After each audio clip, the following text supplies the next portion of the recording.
क्या TikTok use करना safe है? कुछ ही दिनों पहले TikTok crossed 1 billion downloads world wide. इसका मतलब है कि 1/7 of the world population is using TikTok. इस ऐप पर किस टाइप का कंटेंट होता है, वो क्या सोशल मैसेज देता है, वो अच्छा है या नहीं, ये सब बात की बात है। Right now I want to share with you something very dangerous that I discovered about TikTok. You think that I am making sense? इस वीडियो को शेयर जरूर कीजिए, क्योंकि इस वीडियो से किसी ना किसी को हेल्प हो सकती है। आज एक्चुअली मैं बहुत एडवेंचरस फील कर रहा था, तो मैंने टिकटॉक डाउनलोड किया और मुझे एक काफी अजीब चीज रियलाइज हुई। यू सी, जब आप कोई वीडियो रिकॉर्ड करने की कोशिश करते हैं, तब टिकटॉक आपसे आपकी कैमरा की, ऑडियो रिकॉर्ड करने की और SD कार्ड एक्सेस करने की परमिशन मांगता है। ये सारे परमिशंस मांगना बहुत सारे ऐप्स में कॉमन होता है, लेकिन प्रॉब्लम उस चीज की है जिसकी परमिशन टिकटॉक आपसे मांगता नहीं है, लेकिन फिर भी डेटा आपसे चुराता है। That's your location. आप ये खुद चेक कर सकते हैं। सेटिंग्स में जाइए और ऐप परमिशंस में जाकर टिकटॉक को सर्च कीजिए। लोकेशन का कहीं पे मेंशन भी नहीं होगा। लैंग्वेज सिलेक्ट करते वक्त मैंने सिर्फ इंग्लिश सिलेक्ट किया था, फिर भी मेरे फीड में हिंदी वीडियोस है, मराठी वीडियोस भी है। टिकटॉक को कैसे पता चल रहा है कि आप कहां पे? जस्ट एज अ प्रिकॉशन मैंने लोकेशन भी ऑफ कर दिया था। लोकेशन ऑफ करने के बाद गूगल मैप्स भी ठीक से नहीं चल पाता, आरोग्य सेतु ऐप भी नहीं चलता। These important apps also can't work without you giving them the permission. मैं मुंबई में हूं, मुझे मराठी आता है, मुझे हिंदी आता है, ये टिकटॉक को कैसे पता चल रहा है? If you want to cheat your location, there is a very simple trick called a VPN, virtual private network. Okay, so मैं अभी एक VPN यूज कर रहा हूं और मेरा लोकेशन मैंने USA में सेट किया। On YouTube all the ads that I am getting over here are from the US। So मैंने YouTube को ट्रिक कर दिया। एज यू कैन सी मेरा हॉटस्टार नहीं चल रहा है, और मजे की बात यह है कि अगर मैं टिकटॉक पे जाता हूं तो I can see all the same videos. So how is TikTok doing it? I found the answer. TikTok is using the data from your SIM card. जो सारा इंफॉर्मेशन जा रहा है वो मेरे सिम कार्ड से जा रहा है। क्या आपको समझ रहा है कि ये कितना डेंजरस है, कितना सिनिस्टर है? सीधे सिम कार्ड से आपकी रीजनल इंफॉर्मेशन लेना, डोंट यू थिंक एक वीडियो शेयरिंग ऐप के लिए ओवरकिल है, अननेसेसरी है?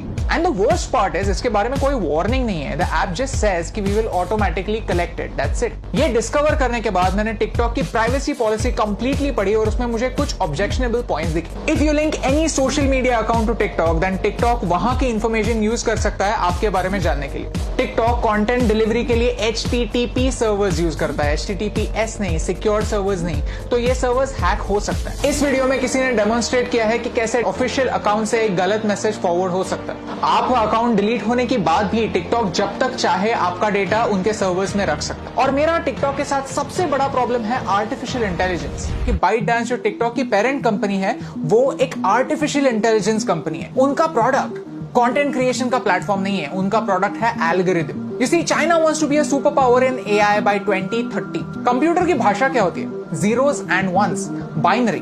और वही टिकटॉक आपको करने के लिए बोलता है। Whenever you are watching a video on TikTok, you are taking a survey. You are feeding information to the computer, telling them what you like, what you don't like, what you agree with, and what you don't agree with. And all of this information is going to China. आपको क्या लगता है? क्या ये सही हो रहा है? Tell me in the comments below. In social media, artificial intelligence changes the game completely.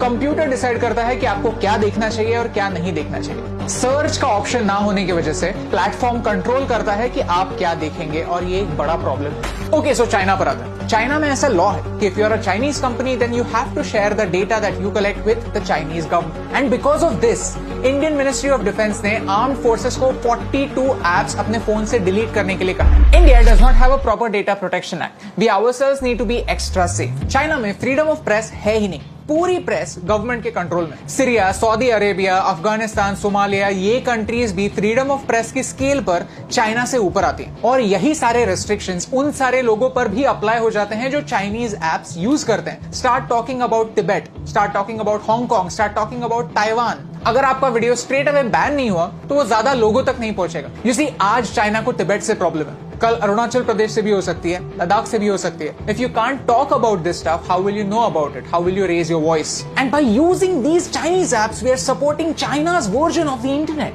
Privacy on the internet is a myth. हम जब भी कोई सर्विस फ्री में यूज करते हैं तो हम उनके प्रोडक्ट होते हैं, हमारा डेटा हमारी करेंसी होता है। शुड यू डिलीट टिकटॉक और any other app for that matter, ये बताने वाला मैं कोई नहीं होता। But you can definitely take some precautions. If you have Chinese apps on your phones, then don't use UPI or any net banking apps on the same phone. When creating an account, don't use Google to sign in. Create a new account, use a different password. Cyber theft is real. Keep changing your passwords and keep your emails safe. If you go to haveibeenpawned.com, you can find out whether your personal information has been breached. All I want to say is this is not TikTok versus YouTube. I am giving you TikTok's example because TikTok is popular and you can check it yourself. If you are a TikTok creator, then this concerns you more than me because आपका data ज्यादा share हो रहा है. It's important for you to know कि China के products को सस्ता मत समझिए, चाइना के एप्स को फ्री मत समझिए, because everything comes at a cost. My question is, can you pay the price?